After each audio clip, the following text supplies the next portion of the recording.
তুমি আমাদেরকে একত্র করেছ তোমার ভক্তের জন্মদিন উপলক্ষে।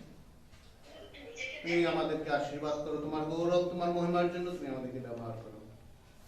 তুমি তোমার দাসীকে দীর্ঘায়ু দিয়ে বাঁচিয়ে রেখো, তোমার গৌরব তোমার মহিমার জন্য তুমি তাদেরকে আরো উত্তর ব্যবহার করো। যতদিন এই পৃথিবীর বুকে বাঁচিয়ে রাখবে ততদিন চলাফেরা শক্তি দিয়ে তোমার গৌরবের জন্য ব্যবহার করো।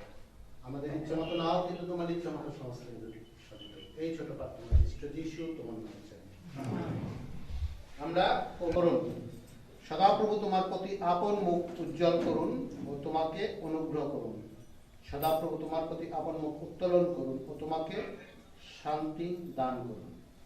যোহন 3 যোহন 2 প্রিয়তম, প্রার্থনা করি যেমন তোমার প্রাণ কুশল প্রাপ্ত ও সর্ববিষয়ে তুমি তেমনই কুশল প্রাপ্ত ও সুস্থ থাকো। গীত 20:4 তিনি তোমার মনোবাঞ্ছা পূর্ণ করুন, তোমার সমস্ত মন্ত্রণা পূর্ণ করুন। গীত সংহিতা 118:24 বৌদ্ধ সদাপ্রবর্তিত দিন আমরা এই দিনের উল্লাস ও আনন্দ করিব। বাইবেলে উপদেশকে আছে জন্মদিন অপেক্ষা মৃত্যুদিন উত্তম, কিন্তু আমরা পুরাতন নিয়ম নতুন নিয়মে বিভিন্ন পদের ব্যাখ্যাতে যদি যাই, এখানে গণনা পুস্তক যেটা আছে সেটা হলো মসিহকে ইসরায়েল জাতি, ঈশ্বর ইসরায়েল জাতির হানুনের বংশকে আশীর্বাদ করেন। আর আমি এটা দেখাবো সরকার বংশের পীতম্বর খ্রিস্টিয়ানের 4th কুলের প্রতি। সদাপ্রভু তোমাকে আশীর্বাদ করুন ও তোমাকে রক্ষা করুন। সদাপ্রভু তোমার প্রতি আপন মুখ উজ্জ্বল করুন ও তোমাকে অনুগ্রহ করুন। সদাপ্রভু তোমার প্রতি আপন মুখ উত্তোলন করুন এবং তোমাকে শান্তি দান করুন। ঈশ্বর কাকাকে নানাভাবে আশীর্বাদ করেছেন। আমরা যদি এই পদের গুলা দেখি, যেহেতু এখানে মসিকে ইসরায়েল জাতি হারুনের বংশকে ঈশ্বর সেই কথা বলেছিলেন মসির মাধ্যমে, আমরা এটাও আমি মনে করি ডক্টর জন সরকারের প্রতিও তিনি এই আশীর্বাদ দিচ্ছেন। এবং আমরা 20:4 পাই, সেখানে আছেন আমরা যদি ঈশ্বরের ইচ্ছা মতো চলি, ঈশ্বর তার অনুগ্রহ অনুসারে আমাদের মনোবাঞ্ছা পূর্ণ করেন এবং আমাদের প্রতি তিনি সমস্ত মন্ত্রণা পূর্ণ করেন। আমরা প্রার্থনা করব যেন কাকা দীর্ঘায়ু হন এবং আরো বই লিখতে পারেন এবং পৃথিবীর বুকে যতদিন থাকবেন চলাফেরার শক্তি দেন, যেন ঈশ্বর সুস্থ রাখেন। তার জন্য আমরা ছোট একটা গান গাই, তোমার প্রশংসা তোমার প্রশংসা তোমার প্রশংসা করি।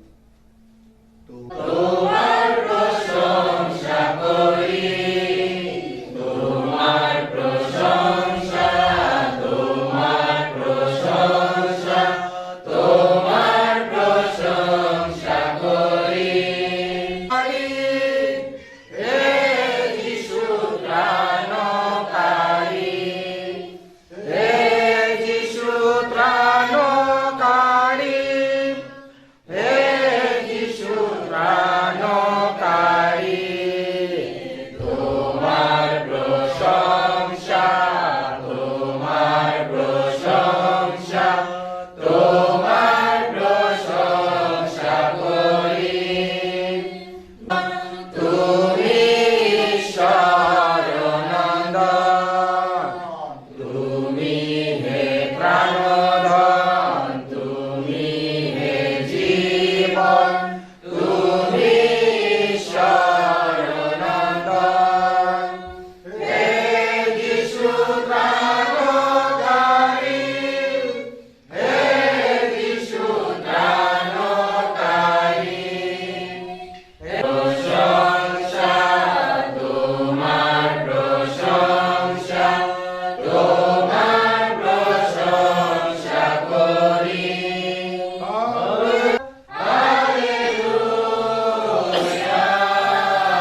ধন্যবাদ করি যে ঈশ্বর আমাকে ভালো রেখেছেন। ৭৪ বছর বয়স হয়েছে না, আসলে আমি তত নিজেকে মনে করি না আমি এত বুড়ো হয়ে গেছি। এটা ঈশ্বরের একটা আশীর্বাদ। আর ঈশ্বর যতদিন রাখবেন ঠিক আছে, সবাইকে মরতে হবে। ৭০ বছর বল যুক্ত ৮০ বছর, কিন্তু ঈশ্বর তো আশীর্বাদ করেছে, সেই জন্য প্রভুর ধন্যবাদ করি। আমি ধন্যবাদ করি যারা আজকের এই সমস্ত আয়োজন করেছে, বিশেষ করে বিজয়ের নেতৃত্বে এই সমস্ত খাওয়া দাওয়া আয়োজন ইত্যাদি ব্যবস্থা করা হয়েছে। আমি জানি না কারা কি দিয়েছে, কিন্তু আমি সবাইকে ধন্যবাদ দিচ্ছি এই সুন্দর আমাকে সম্মান দেখাবার জন্য। ভালো লাগছে যে আজকে সকালে আমি খুব খুশি হইলাম, কোনো এক হিন্দু লোক ক্যালেন্ডার পেয়েছে, তারা নাকি সন্দেশ পাঠিয়ে এসছে। এটা ভালো লাগছে। যাক, ঈশ্বরের বাক্য থেকে ধীমান বলছিল যে ধীমানের জন্মদিনে গীত সংহিতা ৯০ অধ্যায় পড়ে, কারণ ৯০ অধ্যায় খুব ভালো গীত এবং এইটার থেকে আমাদের গান লেখা হয়েছে, খুবই সুন্দর না। ঈশ্বর দাউদ এই কথা বলেছেন যে তুমি আমাদের বাসস্থান পুরুষ ও পুরুষে, পর্বতের জন্ম হইবার পূর্বে, কেননা সহস্র বছর তোমার দৃষ্টিতে গত করল, তাহাতেও চলিয়া গিয়াছে। প্রাতঃকালে তৃণ পুষ্পিত হয়, বাড়িয়া উঠে, সায়ংকালে ছিন্ন হইয়া শুষ্ক হয়। আচ্ছা, এটাই কথা যে একদিন আসবে আমাদের আয়ুর পরিমাণ ৭০ বছর, বলযুক্ত হইলে ৮০ বছর হইতে পারে। ঈশ্বর তিনি আমাদেরকে আয়ু দিয়েছেন, একদিন আমাদেরকে মরতে হবে, কোনো ভুল নাই। আর মরার সময় আমরা কি চিন্তা করব?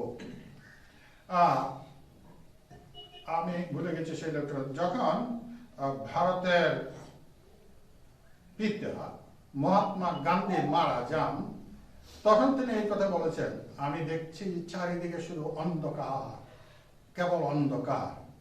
কিন্তু ডিএল মোদি সম্ভবত যখন তিনি মারা যান, তিনি বলছেন আজকে আমার জীবনের ট্রায়াম্ফ, আজকে আমার জীবনের সবচেয়ে আনন্দের দিন, কারণ আমি সামনাসামনি প্রভু যীশু খ্রিস্টকে দেখব। আমাদের দরকার এমন জীবন যাপন করা যেন জন্মের সময় আমি শুনেছি বাচ্চাটা কাঁদে, যার জন্ম হয় সে কাঁদে, আর যারা বাচ্চাটা নিজে কাঁদে। কিন্তু অনেক লোক আছে যখন মারা যায় তখন সে কাঁদে না, সে হাসে, কিন্তু অনেককে কাঁদাইয়া যায়। আমাদের জীবনে এটা হওয়া দরকার। যীশু খ্রিস্টের জন্য যদি আমি জীবন যাপন করি, আমার জীবন কোনোদিনই লজ্জা পাবে না, হবে না, এবং সবাই প্রশংসা করবে। তো আমাদের দরকার প্রভুকে ভালোবাসা এবং তার বাক্য অনুসারে জীবনযাপন করা। তুমি বাক্য প্রচার করো, সময়ে অসময়ে কার্যে অনুরক্ত হও, সম্পূর্ণ সহিষ্ণুতা ও শিক্ষাদানের পূর্বক অনুযোগ করো, ভৎসনা দাও, চেতনা দাও। প্রেরিত পল তিমোথেকে বলছেন তুমি বাক্য প্রচার করো। ঈশ্বর আমাদেরকে এই পৃথিবীতে পাঠিয়েছেন অন্য লোকদের মতো নয়। আমি মনে করি আমি একজন বিশেষ লোক, কারণ ঈশ্বর তিনি আমাকে মনোনীত করেছেন যেন এই বাক্যটা প্রচার করতে পারি। তুমি বাক্য প্রচার করো। কতদিন? সময়ে অসময়ে, দিনে রাতে প্রভুর বাক্য প্রচার করতে হবে, এবং সব সময়। এবং তুমি দুঃখ ভোগ স্বীকার করো, সুসমাচারের কার্য করো, তোমার পরিচর্যা কাজ তুমি সম্পন্ন করো। জীবনে যাই আসো, ঈশ্বর আমাদেরকে, আমার প্রফেসর বলতেন, কোনোদিন ধনী হইবার জন্য আহ্বান করেন নাই, কিন্তু তিনি আমাদেরকে আহ্বান করেছেন যেন আমরা বিশ্বস্ত প্রভুর সৈন্য হিসাবে আমরা জীবনযাপন করতে পারি। আমি সুনিশ্চিত যদি আমাদের জীবন পরিষ্কার পরিচ্ছন্ন হয়, ঈশ্বর আমাদেরকে আশীর্বাদ করবেন। তার তিনি হয়তো আমাকে কোটি কোটি টাকা দেবেন না, কিন্তু আমি ধার্মিককে অনাহারে থাকতে দেখিনি, তিনি আমাকে খেতে দেবেন। এমনকি প্রেরিত পল তিমোথেকে এই কথা বলছেন, আমি শাক ভাত খাইলেও আমি সন্তুষ্ট, কারণ আমাদের জীবন বিশ্বস্ত হতে হবে। সহিষ্ণুতা সহকারে অনুযোগ করো, ভৎসনা দাও, চেতনা দাও। আমাদেরকে প্রচার করতে হবে প্রভুর বাক্য। এটাই আমার জীবনের ব্রত, যতদিন প্রভু রাখবেন প্রচার করব, সাক্ষ্য দেব, শিক্ষা দেব, কারণ সেই জন্যই তিনি আমাদেরকে মনোনীত করেছেন। আমি ধন্যবাদ দিই আবারও যে যারা এই সমস্ত আয়োজন করেছেন, ব্যবস্থা করেছেন, আমি প্রকৃতভাবে কৃতজ্ঞ। জন্মদিন আমাদের এই বুড়ো বয়সের জন্মদিন কিছু না, বাচ্চারা জন্মদিন পালন করে, কিন্তু তবু এই যে আয়োজন করা হয়েছে, উদয় সকালে টেলিফোন করেছে, রুমা খুব ভোরে টেলিফোন করেছে, আমি সবাইকে স্মরণ করি যে তারা আমাকে প্রচুর ভালোবাসে, যারা আমাকে সাহায্য করে, প্রার্থনা করে, চিন্তা করে, আমি সবাইকে, অজয় সকালে টেলিফোন করেছে, সবাই, আমি সবাইকে যারা নিকটে দূরে আছে সবাইকে স্মরণ করি। ঈশ্বর সবাইকে আশীর্বাদ করুন। আমি কি আছে যে তুমি কত ভালো, কত আশীর্বাদ করেছ আমাদেরকে। আজকের থেকে ৭৪ বছর, অর্থাৎ আমি ৭৫ বছর পা দিয়েছি, তুমি বাঁচিয়ে রেখেছ, ধন্যবাদ দিই। তোমার কাছ থেকে আশীর্বাদ পাবার যোগ্যতা নাই, কিন্তু তুমি পাপের প্রতি দৃষ্টি না করে যীশু খ্রিস্টের মধ্যে দিয়ে, যীশু খ্রিস্টের পবিত্রতার মধ্যে দিয়ে আমাদেরকে বিচার করে থাকো বিধায় এখন পর্যন্ত বেঁচে আছি, ধন্যবাদ দেই। আমি তোমার গৌরব করি এবং যতদিন তুমি রাখবে পৃথিবীতে যেন তোমার গৌরব প্রশংসা করতে পারি, সাক্ষ্য দিতে পারি। পবিত্র বাইবেল নিয়ে কখনো ভাঁজ দিব না, ন্যায় সত্যে তোমার বাক্য প্রচার করব।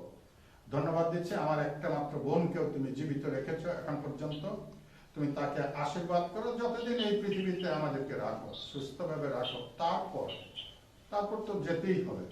আমি তো সবসময় বলি মসি, নোহ, অব্রাহাম, দাউদ, যারা যাদেরকে ইয়বকে তো তুমি বলেছ সবচেয়ে ধার্মিক লোক, কুক্রিয়া থেকে ঈশ্বর ভয়শীল, তিনিও একটা পৃথিবীতে নাই, সুতরাং আমাদেরকে তো যেতেই হবে, কিন্তু তোমার উপর বিশ্বাস স্থাপন করে যেতে চাই। তুমি আমাদেরকে বলেছ স্থান প্রস্তুত করেছি, আমি যেখানে থাকি তোমরা থাকবে, সুতরাং তোমার কাছে যাব। আমরা খ্রিস্ট যিশুকে যখন বিশ্বাস করেছি, জানি তুমি আমাদের পাপের জন্য মরেছ, কবর প্রাপ্ত হয়েছ, উত্থাপিত হয়েছ, তোমার পবিত্র রক্ত দ্বারা যখন আমাদেরকে সূচি করে দিয়েছ, তখন আর কি আমরা তোমার আর তুমি আমাদের। আমি আবার ধন্যবাদ দিচ্ছি সুন্দর আয়োজনের জন্য, যারা ব্যবস্থা করেছেন, যারা দূরে নিকটে আছেন, তুমি সবাইকে আশীর্বাদ করো, যিশু নামে চাই, আমেন।